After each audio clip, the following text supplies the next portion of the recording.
Okay, hello.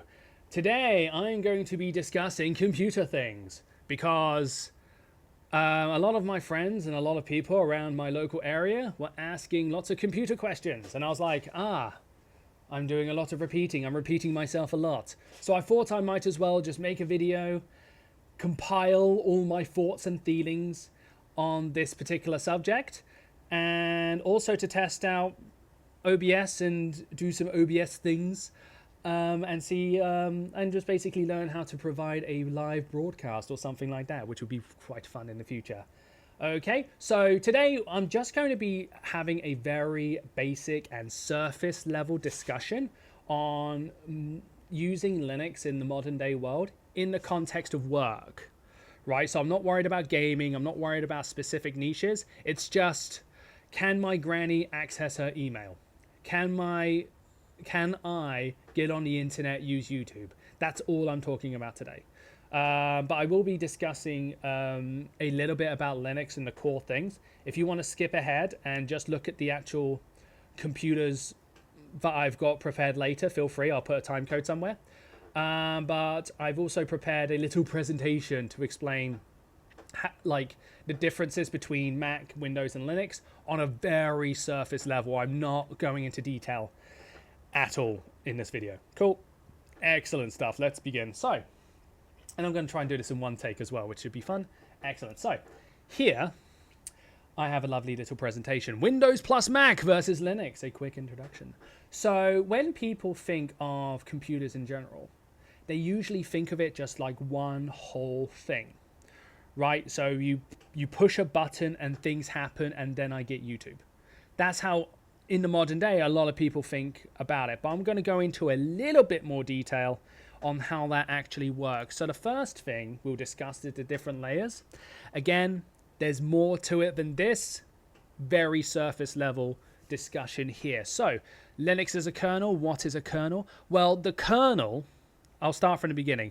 The hardware is the physical things you can touch, right? So your mouse, your keyboard, your computer, your actual screen, laptop, that sort of stuff is the things you can touch. That is the hardware. Okay? And obviously inside the computer, you got things like the CPU, which is the brain, memory, which is like memory, and then you got devices. I think this is more like headphones, keyboard, keys, keyboard, mouse, that sort of thing. Cool. Now, the hardware works in a way which is really, really complicated, trying to translate zeros and ones into something usable, right? And also, how does I want to stick this to very surface level. Basically, the actual hardware itself is very complex. So, the kernel is the thing that interacts with the hardware itself. The hardware is just doing things all the time. Do. The kernel controls how the hardware is used. Okay? So what goes into the CPU? What goes into the memory? All of this stuff, this is all done through the kernel. Okay? So it's a very, very core part of a computer. Okay? As users, we mainly remain in the application layer. This is your YouTube. This is your browser. This is your games, your video games, your work documents. Everything that you use is in the applications. You very rarely touch the kernel directly. Okay? Even if you use this thing called terminal, you're not really interacting with the kernel itself. We usually stay in the application layer, right? Now, with a lot of other like computer stuff, they kind of double up on the actual companies themselves. They actually take care of multiple layers, and we'll discuss that now. So basically, here I'm going to mention some companies by name. Obviously, much love to all of them. I'm also not sponsored. I don't care. These are just examples, okay? So hardware-wise, I just brought myself a lovely framework. So again, not sponsored, but I've got it just here. And I've had a great bit of fun with this one. And I've also heard very good things with Lenovo. The reason I'm mentioning this is because some hardware support some software better than others. Okay, but these two I found to be really, really good with both Linux and Windows. Mac is different. So how does Windows take care of things? Well, Windows, this is where a lot of confusion comes with the different layers.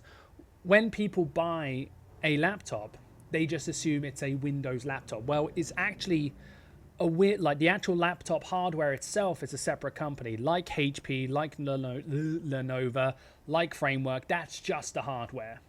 And then on that hardware, you install Windows. Okay? And Microsoft takes care of the kernel as well as the applications, right? So essentially, they interact with the hardware directly, and then on top of that kernel is the actual Windows OS. This application layer is the Windows 10, Windows 11, what you actually interact with. Okay, so there's the difference there. So you've got choices between different hardware, and each hardware can support Windows. Cool. Now, Apple does things a lot different.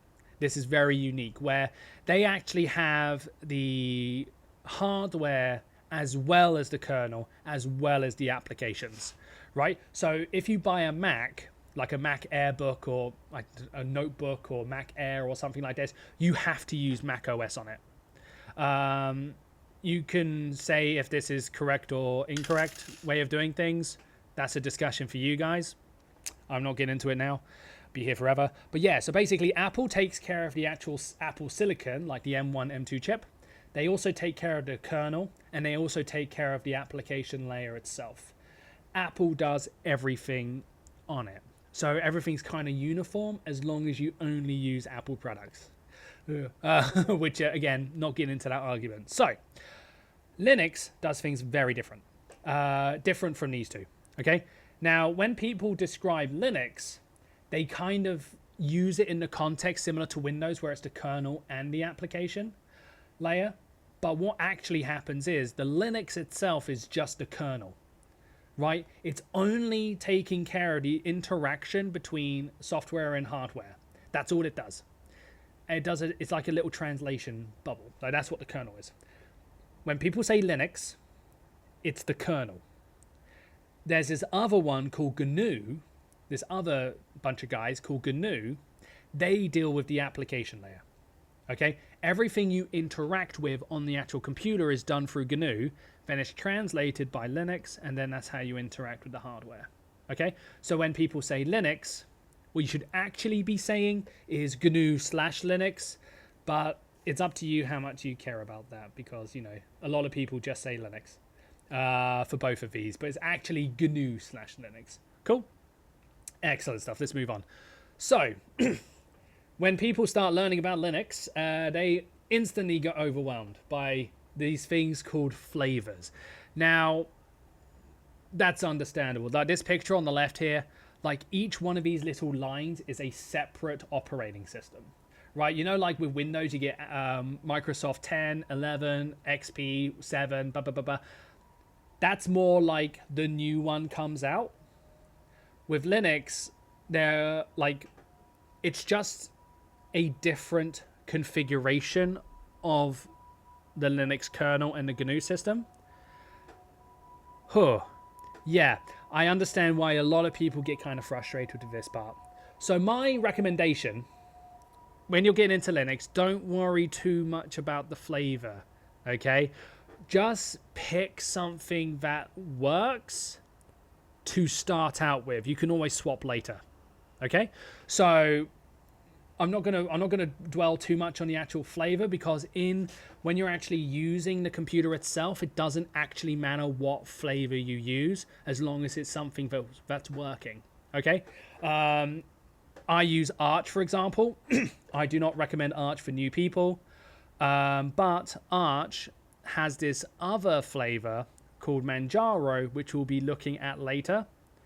Again, don't worry too much about it. The flavor, all it is the actual configuration of the operating system, right? So for example, maybe you open up a computer and instead of this wallpaper, it's that wallpaper. It's things like that. There's more to it, but Just think of it like that. Like, okay, the button's over here instead of over here. Maybe that menu looks like this, or that menu looks like that. That's all the different flavors are. Okay? In a very in a very surface level. It also controls how you get more software. But again, don't worry too much about it. The thing that I would recommend you focus on is the actual desktop environment. So this is going to be actually a really, really new concept to a lot of people. So essentially what the desktop environment is what you actually interact with. It's the first thing you interact with on the applications, right? So for example, Microsoft creates the desktop environment for Windows 11. Now, Windows 11 is the actual operating system, but the thing you see on your screen, like the start menu being in the middle, icons being on the left side, the clock being down the right side and the bottom right side, that's all the desktop environment. Okay?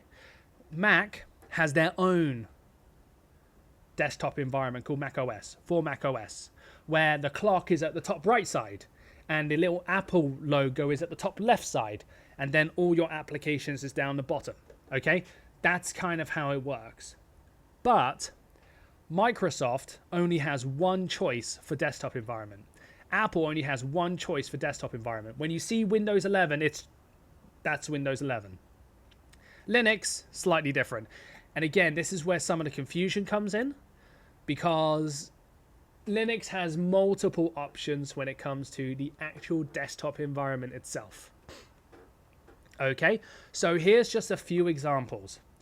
Here I've got XFCE, which is a very lightweight one. KDE is very similar to Windows because it has like the start menu at the bottom left, and then you got GNOME, or GNOME is how it's actually pronounced. GNOME. It's got applications down the left side. It's got stuff in the middle. It's got the menus at the top right. That's how it's happened. So basically, when you're in summation, when you're using Windows, you're using Microsoft products until the hardware, then it changes. Apple, it's Apple all the way down. With Linux or GNU/Linux, you've got to make different decisions based on your specific requirements to what you need, and then you can make choices and change things up. If one thing breaks, you can just use another thing. That's what's really cool about Linux in general.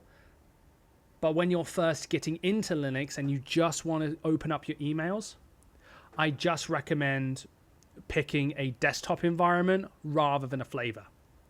Okay, that's what I suggest. Cool. Excellent stuff. So the things we'll be looking at today. So obviously we'll be looking at GNU Linux, a specific flavor. Now, when it comes to the actual flavor, that's just a configuration. It doesn't actually matter which one you use. Everyone's got their own opinions. Today, as an easy introduction, I just picked Manjaro for no specific reason. It's just one that I know. And on that operating system, on that flavor, I'm going to look at the KDE desktop environment, the GNOME desktop environment, and the XFCE desktop environment. Okay? But before that, I'm actually going to have a look at Windows as well. So I'm going to see you in a second, I guess. Bye-bye.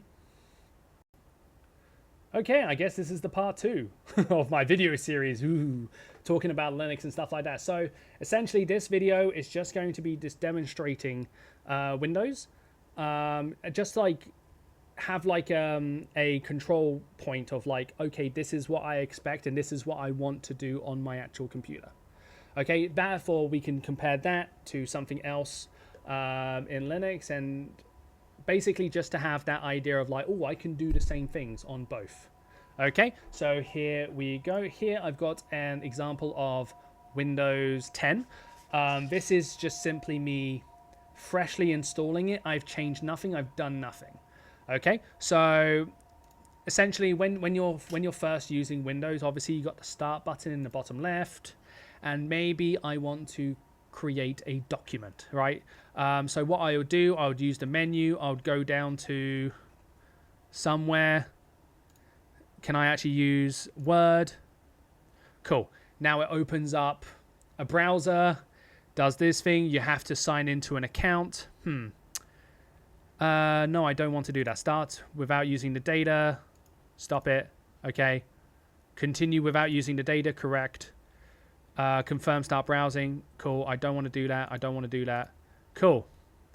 And do I have... Nope. I'm doing KaiPilot now. Next. Stop it. Okay, again, this is a fresh install, so I haven't done this yet. So let's try again. Microsoft Word. Let's go.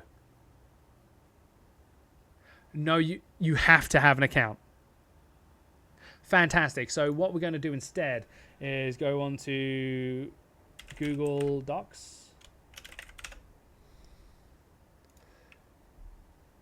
And you also need an account for that. Okay, cool. So you need an account for everything, I guess. Cool. So let me just double check to see if Microsoft... Because I haven't used this in a while. Microsoft Word. Okay, the search brings up the browser as well. Fascinating, and you have to download it separate. So it doesn't come as standard. Okay, so let's download that. Sign up for free. I need an account. Okay, fair enough, fair enough, fair enough. Cool. So at standard, you cannot make a document. That's what I'm seeing here. Okay, fantastic, fantastic, cool. So we won't do that then. Okay, so what about your actual email? Well, you can go into your browser. You can type in your actual email thing here. And then you would sign into your account. Obviously, this one needs an account. So go into your account, check your email. You can do that. Also, you can go over here. You can go to youtube.com. And yeah, then you can start watching some YouTube videos. Start watching YouTube videos to help build your free thing. Am I actually going to see it? Try searching to get started. Fantastic. So music. I haven't used Windows in so long. Okay. Then you can watch your YouTube. Fine. Great. You can do it. Excellent stuff. So that's some stuff you can do in Windows. So you can go to the settings and maybe you want to find something. Maybe I want to find sound. Input devices like that. You can use. Fantastic. So you got your settings there and everything like that. That's essentially the Windows experience. Right. What's really funny is because I have this is a free version, so you can't actually personalize anything, which is always... So I can't change the size, I can't change the resolution, I can't do anything like that. Fantastic. So everything's going to look huge all the time unless you buy it. Fantastic. Now if you want to buy it, perfectly fine, not a problem. But what are you getting? Okay, so now shut down that one. Let's hop over to Windows 11. Here we go. So here's Windows 11. I'm going to do the exact same thing where I'm going to try and create a document. Word. WordPad. That's not a document. Oh, yeah, okay. Okay, so you got this very simple one where it's like yeah, you can do bold and stuff like that. Yep, you can do that. So yeah, you can create a document in WordPad, but I think Microsoft, don't save. I think Microsoft Office is the one that people often use, right? So Microsoft Word processor, search. You have to go for the browser. Fascinating. Okay, cool. So you need an account. You need to go through the browser. It does not, like, Microsoft Office does not come as standard. Start. I can't close it. Okay. Okay, you have to go through that and then you can close it. Fascinating. Okay, cool. So now let's let's check the settings. Okay, so sign into your Microsoft account. Of course you do. Windows Update. That takes a while. Okay, it's all here. Is it though? Is it all here? Okay, so then you can personalize. Once you've bought the license, you can personalize. Fantastic. Cool. I can't change any of that. Everything's going to be huge. Fascinating. Okay. So then settings. Let's have a quick look. You need to activate your PC here. Fantastic. Oh, I just looked at that. Yeah. So taskbar, can I change anything? Copilot. Yeah, you can change some settings. You can get rid of the weather. You can't uninstall it though. This is still here the entire time. So it's always there. You cannot uninstall it as far as I know. I actually tried earlier. Well, I know, I tried to uninstall Edge, should I say, but you can't do that. Awesome. So, yeah, then you go on to Edge itself. And then you can click in your Gmail like that. Obviously, sign into your account, access your email. You can do that just fine. And then if you want to go onto YouTube, you can do that as well. Try searching, music. Spelling is atrocious. And then you can see some music.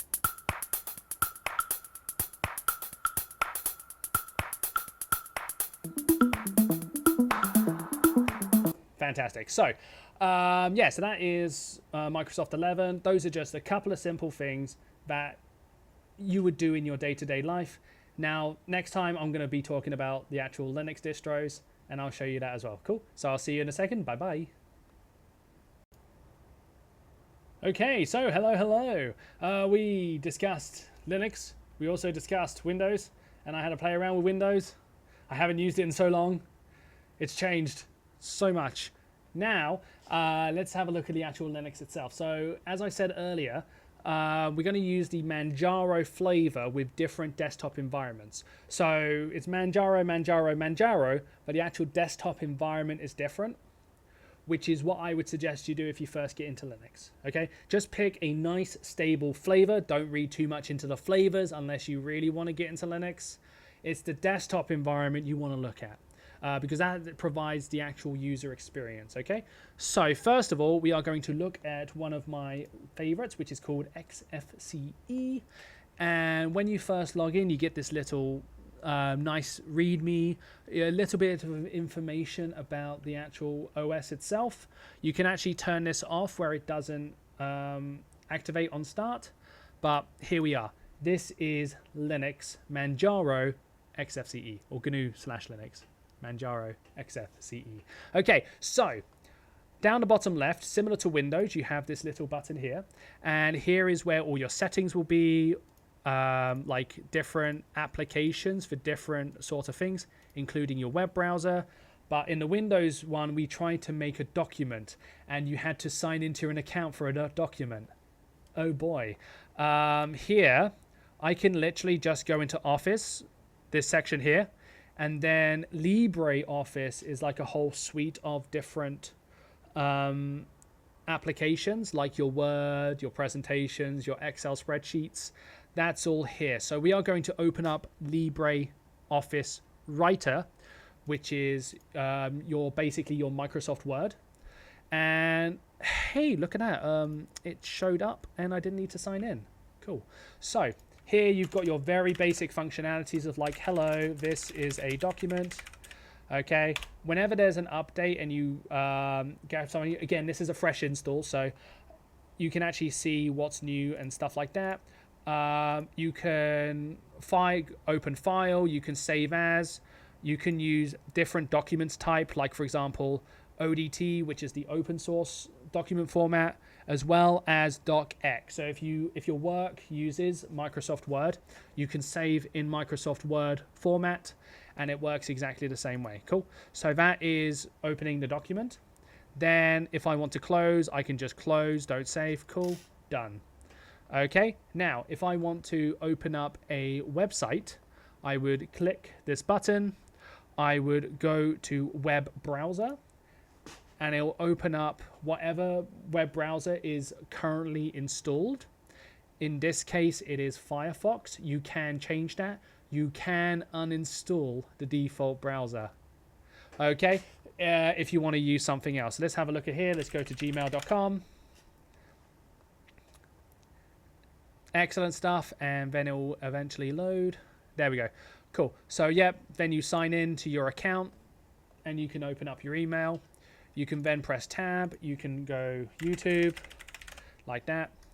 And then you can go and search YouTube, try doing that, music, cool. And then you can just listen to some. Okay, a little too loud there.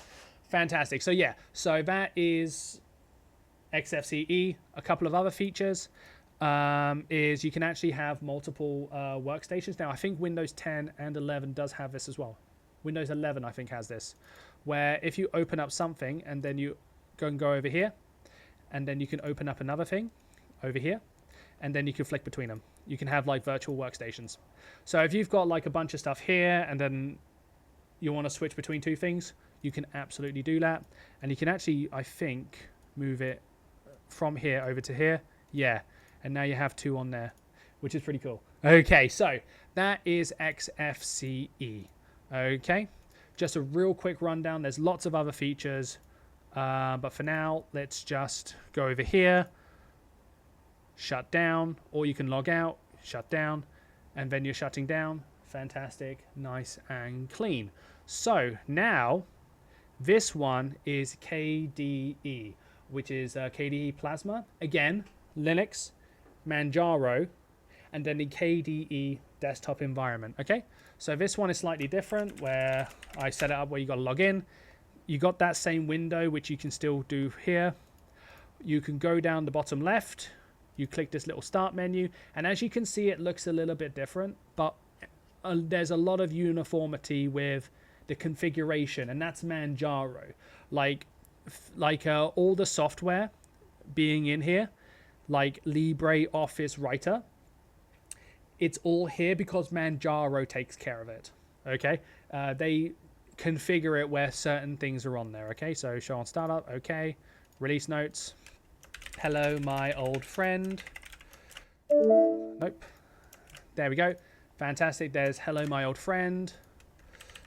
Let's increase the font.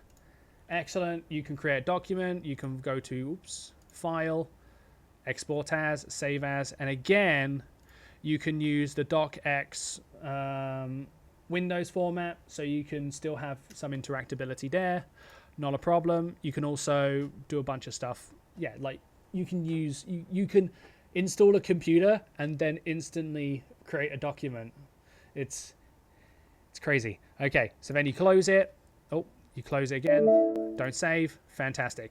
So then down here, they've actually got the actual widgets already here. There's nothing at standard. There's nothing here. But you kind of go down here for it. So you can open up the browser, which is Firefox. And then you can go to, let's go gmail.com. Fantastic. Yep. Then you log into your email. You can do your email. Then if you click tab, you can go to YouTube. And you can click YouTube. Cool, you got it. I'm going to click music.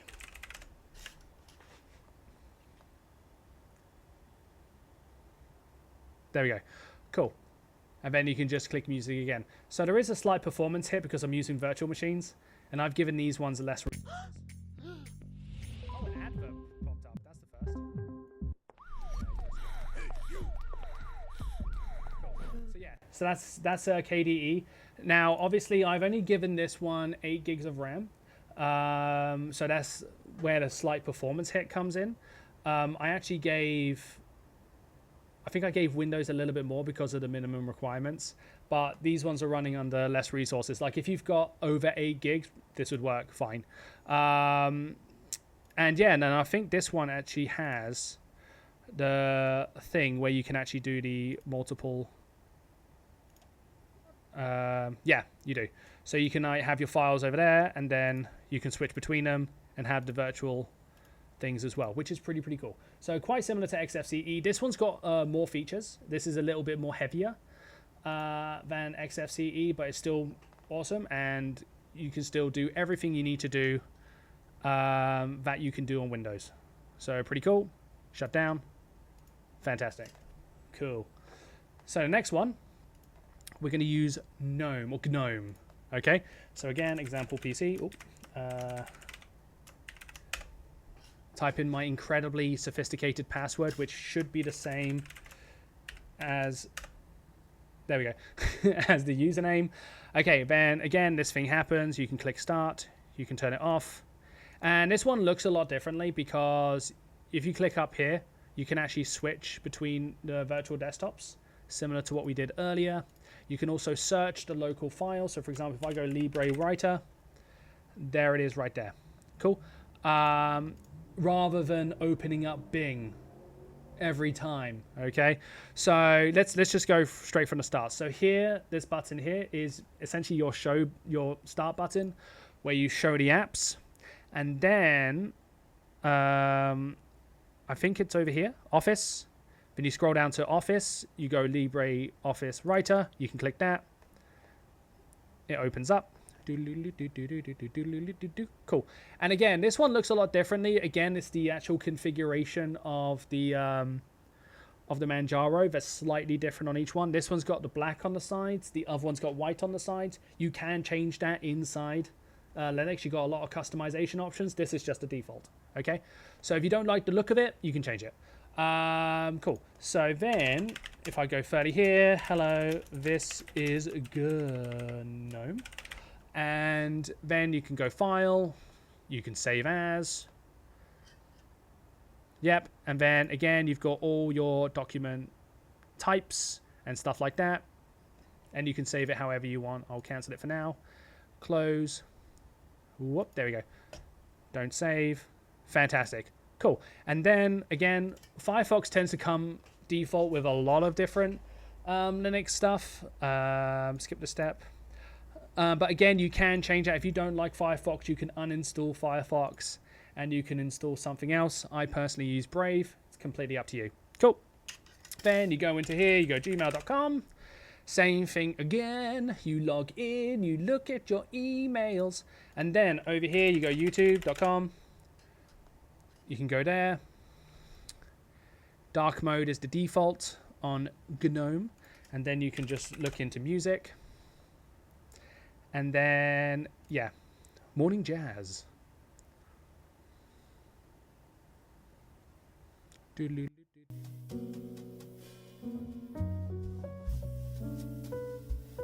I forgot the driver on my laptop to have good music. That's fine. So, yeah. And then you can go up here. I think it's at the top right. Yeah, you can actually turn off the dark style here. Does that work on Libre?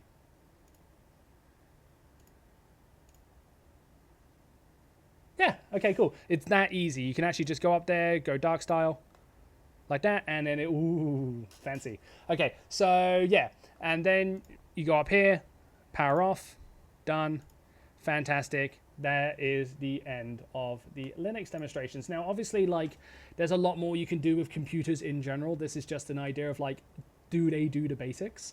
And I hope that it's kind of suggested that you can do the basics. In fact, I would argue that Windows can't do the basics. I was not able to open up a document and edit a document unless I sign into multiple accounts, which is strange. Also, if I use the search on Linux, it opens up Linux things, like stuff that's local. It doesn't go to Bing. There's like a bunch of different reasons why I prefer Linux over Windows. Oh, and also, one thing I will mention, I'll probably edit it on the screen. I gave specific requirements to each individual one. I think I gave everything 8 gigs of RAM, and then different storage amounts depending on the requirements. Based on what I show up on the screen, you can actually see that a fresh install without adding anything new, Windows takes up way more resources, whether it's RAM or actual storage, than Linux, because of all the extra bloatware and stuff. Now, if you enjoy that stuff, like for example the Copilot and the Cortana and things like that, then the bloat is worth it, or the extra storage is worth it. But when it comes to Windows 11 and it requires 50 gigabytes to even begin installing, and a fresh install is like 30 gigs, that's sizably different from all the others. All the others I show. So it depends what you, and don't forget, you are paying for Windows as well. So you are paying for Copilot and stuff like that. So if you use it, cool, money worthwhile. If you're not using it, is a free alternative good for you? Who knows? Only you can decide. Anyway, that is me done for today. This is like just a quick thing. Let me know what you think. Yeah, cool. Bye.